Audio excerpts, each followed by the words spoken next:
Eu li esse livro aqui, nossa vida, que chato. Que agora vem um livro incrível, um livro muito, mas assim, absolutamente fenomenal, assim, sem dúvida nenhuma. É o livro mais chato que eu li esse ano. Fala pessoal, tudo beleza? Bem-vindos aqui a mais um vídeo do meu canal, se você é novo por aqui. Meu nome é Pedro Mendes e hoje eu vou classificar, eu vou ordenar com vocês cada um dos 16 livros que eu li em 2024. Rola a vinheta.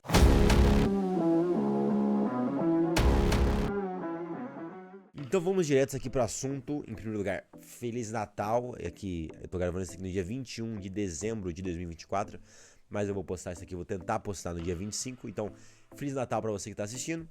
Ou então talvez você esteja assistindo muito tempo depois, não faço ideia. Tem uma pilha de livros enorme aqui do meu lado e vamos ordenar cada um deles. Eu pus aqui as 4 classificações. A primeira é Fabuloso, um livro 5 estrelas, nota 11, como diz o meu professor de debate. Em segundo lugar, nós temos um livro, eu vou colocar os livros, que são excelentes, melhores que Strogonoff. Eu adoro Strogonoff.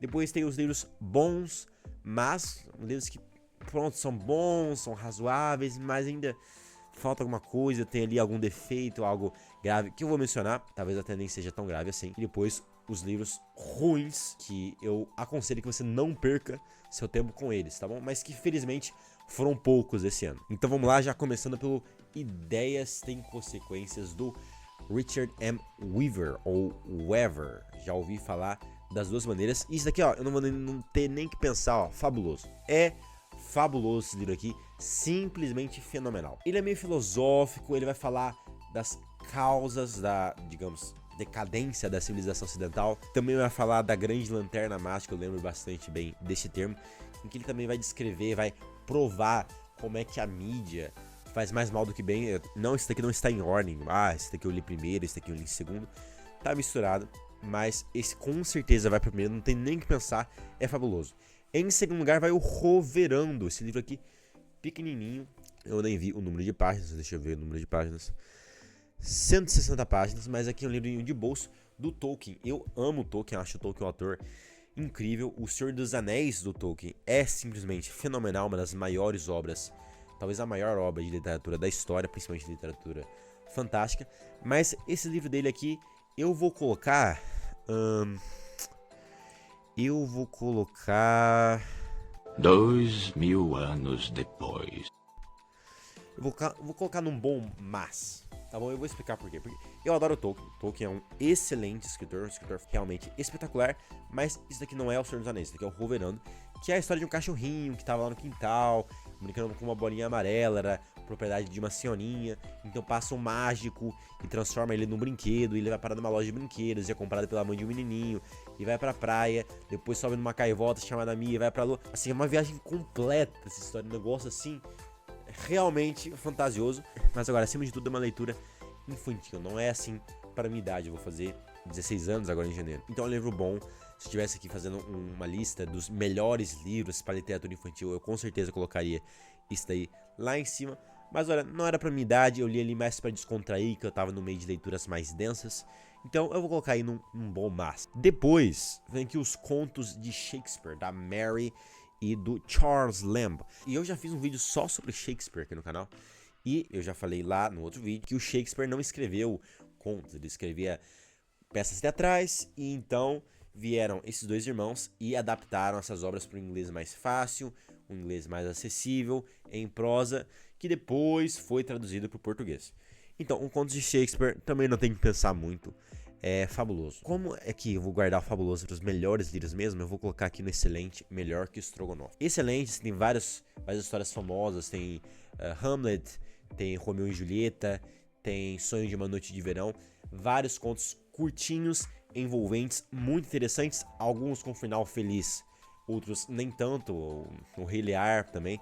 São histórias excelentes que abrangem, que expressam conceitos, que expressam princípios excelentes. É muito bom mesmo, mas eu não vou pôr no fabuloso, que o fabuloso eu vou guardar mesmo para aqueles livros extremamente bons. Depois tem esse livro aqui, Ponte para Terabit, que eu terminei anteontem, assim, eu li em 2 horas, um negócio assim, 160 páginas, muito fácil de ler, uma linguagem bastante coloquial, uma ou outra palavra menos adequada, assim, mas é algo bem raro. É sim um livro de literatura infanto-juvenil.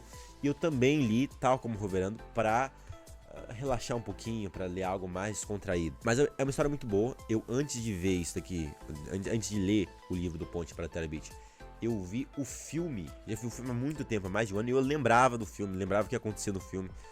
Então eu fui relembrando as memórias, aquelas imagens da adaptação para cinema, enquanto eu li o livro. E é uma história boa com um final, assim... Pronto, o final não é o final que eu gostaria, mas também faz sentido. É uma obra boa, também vou colocar aqui no excelente, melhor que o Strogonoff. É uma obra que é mais adequada para minha idade, melhor que o Roverando, mas também não chega a ser assim fabulosa. E é claro, não chega aos pés dos contos de Shakespeare, tá bom? Então eu tô aí colocando em 4 classes, vou ter que encaixar em cada uma das caixinhas. Os contos de Shakespeare são obviamente melhores, mas... é muito bom o livro, e com certeza é melhor que o Strogonoff, valeu muito a pena ler. Depois, qual é? Depois aqui, eita, nossa, eu li esse livro aqui, nossa vida, que chato, nossa, é horrível esse livro. Calma, também não é um lixo completo, não é assim tão ruim. É o Marco Polo, que Marco Polo aqui? É o livro das maravilhas do Marco Polo.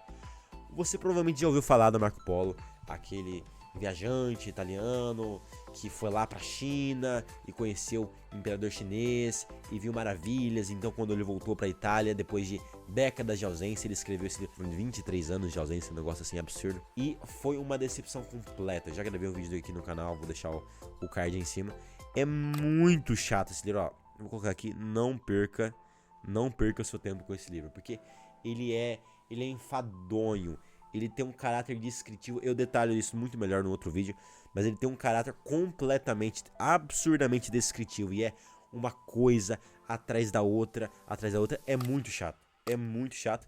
Tem uma ou outra coisa que salvam lá no meio, uma outra história, alguma característica da região que ele visitou, mas ele fala das dezenas, não sei se chega a centenas de províncias que ele menciona nesse livrinho aqui, e é algo muito chato, assim, eu não percebo o interesse de alguém ler esta obra, tá bom? Eu não sei se é a tradução, ou se é uma adaptação para livro de bolsa para ficar mais curto, mas é muito chato isso aqui, ó. De fato, não perca seu tempo, encaixe com uma luva aí na última caixinha. Depois nós temos aqui a História da Guerra do Peloponeso, livro 1, aqui do Tucídides, um historiador antigo que escreveu, que narrou isso aqui é só o primeiro livro de uma coleção, já nem lembro a quantidade de livros que tinha na obra completa, só 9 livros, achei os 7 ou 9 livros, em que ele narra a história da Guerra do Peloponeso, que foi um grande conflito armado na Grécia Antiga, entre a cidade de Atenas, com todo o seu poderio militar, e as cidades de Esparta, principalmente, esse livro narra as origens da guerra, é um livro de caráter bastante histórico, obviamente, que está traduzido diretamente do grego, e assim, é um livro acessível, eu já li livros bem mais difíceis que esse, mas é uma leitura mais lenta, mais arrastada, mais enfadonha, menos envolvente. Então eu vou colocar aqui num bom, mas claro que é possível dizer, minha nossa, mas é um livro que com uma tradução simplesmente fenomenal e historicamente é perfeito e tal, mas eu vou colocar aí o História da Guerra do Peloponeso num bom, mas porque é uma leitura mais travada, mais arrastada, não é assim tão fácil, tão agradável. Embora, obviamente, a nível de tradução e a nível histórico, seja uma obra exemplar. Depois tem aqui um livro que eu escolhi como tema de uma redação que eu fiz na escola, que é o Ortodoxia de G.K. Chesterton. Chesterton, já falei sobre ele aqui no canal também, um dos maiores escritores do século XX, participava de debates, escreveu inúmeros livros, eu tenho vários livros dele na minha lista de leituras aí para 2025, 2026, Os Hereges, o Homem Eterno, e é um autor que é muito mencionado, que é amplamente citado atualmente. Nesse livro, esse daqui é um daqueles livros que eu leio e digo assim pra mim mesmo, né? Olha, Pedro, eu acho que você absorveu aí uns 10, uns 15% do livro, porque de fato é uma obra muito densa, é até hoje o livro bom, mais difícil que eu já li, porque vocês já vão ver o que vai vir mais pra frente do vídeo, fica até o final. Mas é uma obra que tem um caráter mais filosófico, é verdade, na qual Chesterton vai expor a filosofia dele também, mas tem muitas referências e informações da época, e ele se dirigindo, ele tá falando com alguém com o mesmo nível intelectual que ele. Então imagina, aqui tá a linha de partida da jornada intelectual, eu tô aqui e o Chesterton tá lá em cima, explode o teto e vai lá pro céu. Tá falando com alguém do nível dele, então é muito difícil de entender a obra. Ele não tá ali fazendo uma obra, filosofia para iniciantes, comece a estudar filosofia do zero, ou algo parecido. Assim, ele tá falando com um intelectual, com outros intelectuais contemporâneos dele. Então é bastante difícil de ler mesmo, mas é muito bom, tem um conteúdo incrível. Tem um capítulo que eu lembro muito bem, que me marcou, que foi onde ele rebate, onde ele refuta várias acusações que existem contra o cristianismo. Ele pega cada uma, enumera cada uma, e então destrói cada uma delas com lógica pura. E é muito, mas muito bom esse livro. Inclusive já estava esquecendo de por aqui. Fabuloso. Por enquanto está indo bem equilibrado aqui a nossa classificação. E agora, deixa eu pegar essa pilha aqui e pôr do outro lado. E agora vem um livro incrível, um livro muito, mas assim, absolutamente fenomenal, que eu li lá pra janeiro, eu acho que eu li na terceira semana de janeiro, foi algo assim, que é a Contra a História do Comunismo. Já analisei detalhadamente aqui no canal, verifica o card aí em cima e o link na descrição. Que é um livro na qual o autor, um historiador e jornalista espanhol, que é o Fernando Díaz Villanueva, ele analisa todos, não todos, mas ele analisa grande parte dos exemplos históricos das tentativas de implementação do comunismo. O que isso quer dizer? Foi lá, o Marx, o Engels escreveram o Manifesto Comunista, a luta de classes, a história toda feita de luta de classes, o espectro, o som da Europa, o fantasma do comunismo e tal. Então vem os ditadores, os grandes sanguinários ditadores do século XX que tentaram implementar a utopia lá do Marx e do Engels, e tentaram implementar onde? Na China, na União Soviética, no Camboja. Esse livro também vai abordar o caso da Venezuela. Tentaram implementar no leste europeu. E ele vai mostrando aqui em 35 episódios o que o comunismo é na prática. Não é aquele sonho assim, e vem lá o político, comunismo, sobre igualdade, fraternidade, aquela coisa linha. Não, vai mostrar a história, vai mostrar o que é o comunismo na prática. Esse livro aqui é envolvente, ele te puxa cada vez mais para cada página. O autor, ele faz excelentes reflexões, mostra o pesadelo que são os regimes comunistas. Então, vai aqui pro outro lado da mesa e vai aqui pro Fabuloso também. Vocês podem ver que, no geral, as leituras desse ano foram muito boas.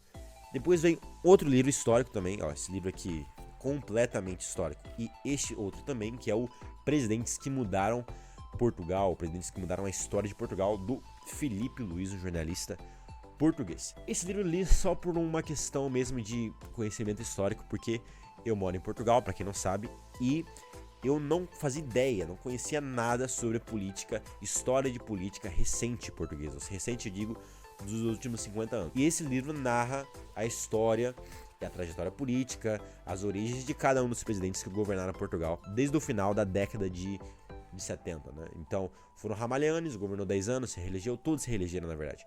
O Ramalhianes, o Mário Soares, que era o líder do Partido Socialista, o Jorge Sampaio, o Cavaco Silva e o Marcelo Rebelo de Sousa.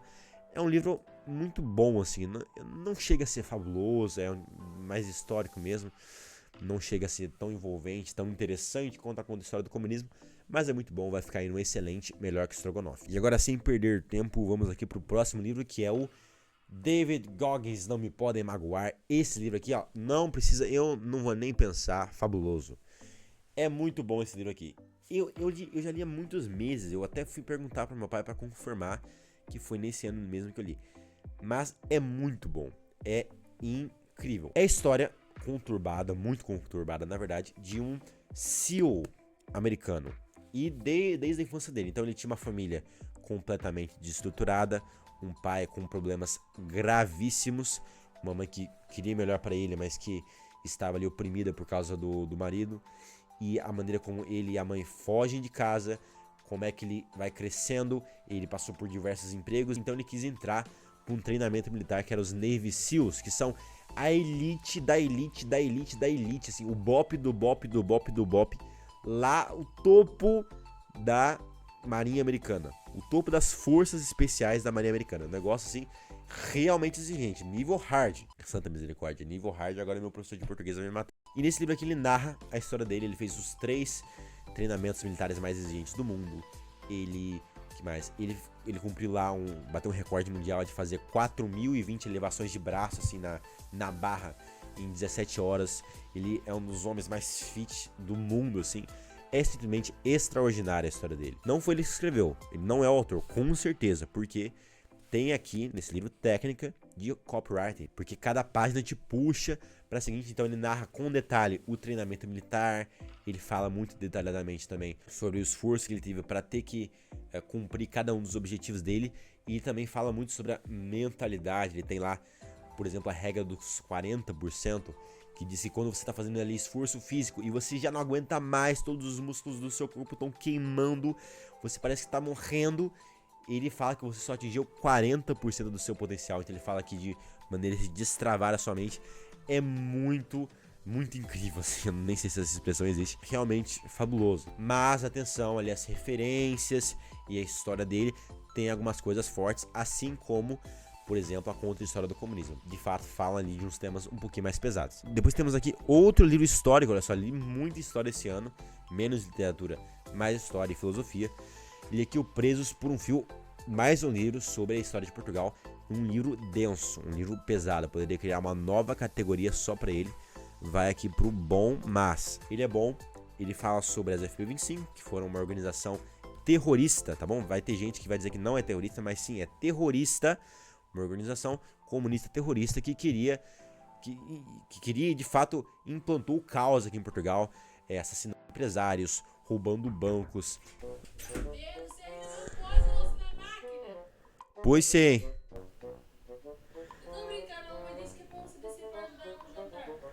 Fala pra ela que eu tô terminando de gravar um vídeo. Do nada. Esse livro aqui é muito bom, ele fala detalhadamente sobre a situação política em Portugal lá em 1974, 1976, 1980, aquele clima de instabilidade política. História política recente de Portugal é de fato muito interessante, uma excelente tese, mas é chato, é meio denso e tal, também um pouquinho mais na linha do História da Guerra do Peloponeso. Então vai ficar aí num bom mas, um laranjinha. Depois temos aqui outro livro muito bom, que é o Sensibilidade e Bom Senso, é um romance. Falei e mencionei ele no último vídeo aqui no canal, vou deixar o card aí em cima, que é um romance aí da Jane Austen, uma das maiores escritoras da história da Inglaterra. Fala lá a história de duas irmãs, a Eleanor, a Marianne, tem um excelente enredo, bons personagens, recomendo bastante. É bom, assim, a história às vezes ela se arrasta um pouquinho, não é algo tão agradável de ler. Tem um outro romance da mesma autora, que é a Jane Austen, chamado Orgulho e Preconceito, que é bem melhor do que esse daqui, que é fabuloso. Mas o Jane Austen aqui, Sensibilidade e Bom Senso, um livro não é tanto assim meu tipo, mas é bastante enriquecedor também. Vai ficar aí num excelente, melhor que Strogonoff. Depois aqui, concluindo, chegando ao finalzinho, temos um livro chato. Nossa, é o livro, assim, sem dúvida nenhuma, é o livro mais chato que eu li esse ano. Santa misericórdia. É que assim, a melhor parte desse livro é quando ele termina. Sinceramente. Não, eu já vou avisar aqui, o livro é Idade Média, a verdadeira idade das luzes, de Seb Falco. Não perca seu tempo com ele, realmente. Por quê? Porque é um calhamaço, deixa eu ver quantas páginas tem, 400 páginas de pura chatice. É horrível esse livro aqui.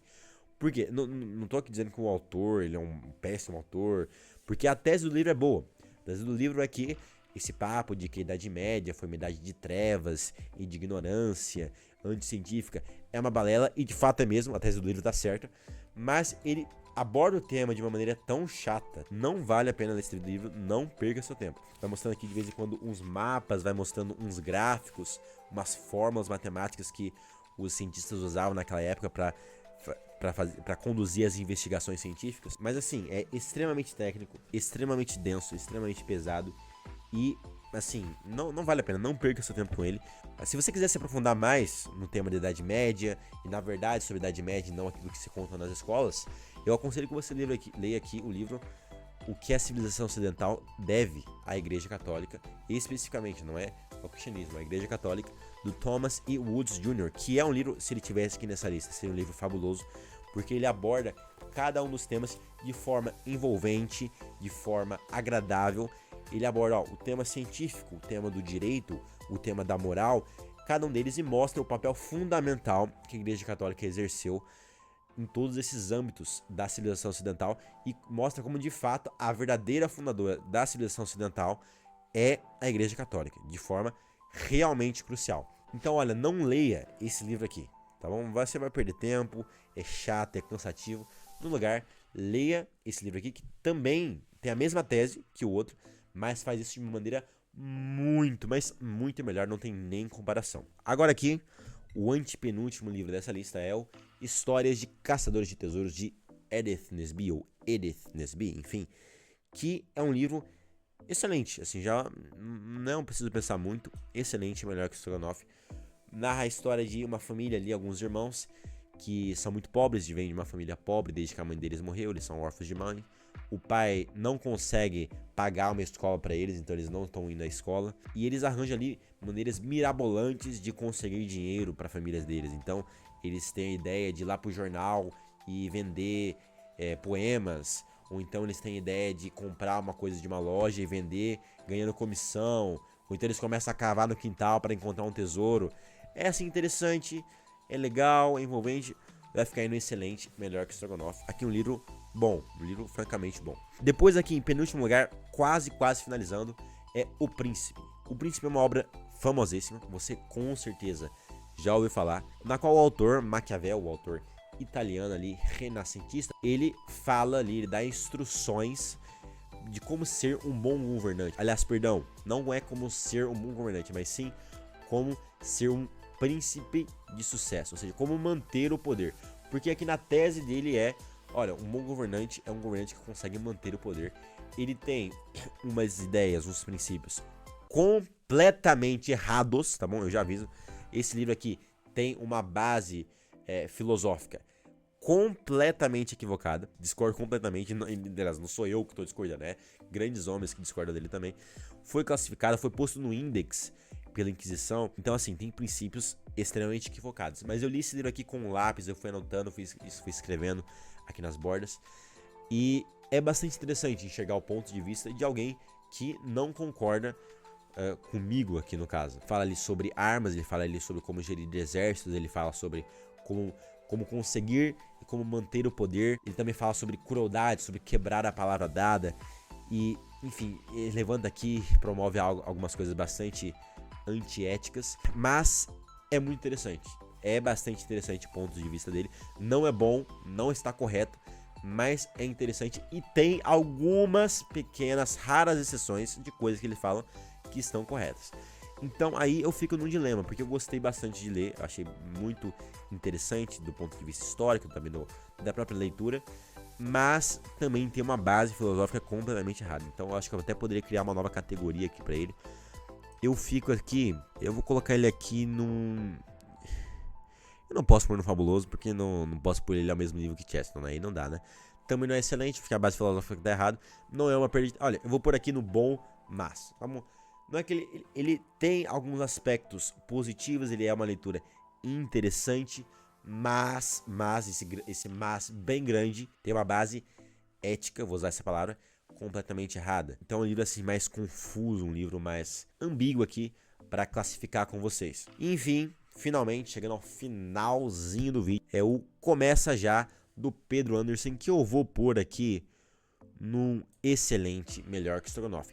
É um livro completamente diferente de tudo que eu falei no vídeo, tá bom? Inclusive, não é excelente, melhor que Strogonoff, não, é fabuloso, tá bom? Porque ele é um livro de literacia financeira, ele é direcionado para um público mais jovem, que é o meu caso, encaixou em vários trechos, em vários parágrafos do livro. Eu sentia como se ele realmente estivesse falando para mim, como se ele me conhecesse. Foi bastante interessante e algo que eu gostei bastante sobre o Pedro Anderson, eu também adorei o nome dele, é que ele não põe o dinheiro como um negócio assim lá em cima, como em outros livros de finanças que eu já abordei. Também vou fazer um vídeo só sobre ele e também, obviamente, um livro só sobre o Príncipe. Então é isso, pessoal. Finalmente chegamos ao final do vídeo. Pois é a primeira vez que eu faço um vídeo nesse formato, nesse estilo, então eu acho que eu me alonguei demais, falei demais sobre cada livro. Mas então, aqui recapitulando, livros fabulosos, livros que você com certeza deve ler, já com alguma certa maturidade, já um pouquinho mais filosóficos, mais complicados, mas que realmente valem a pena. Ideias e Consequências, do Richard M.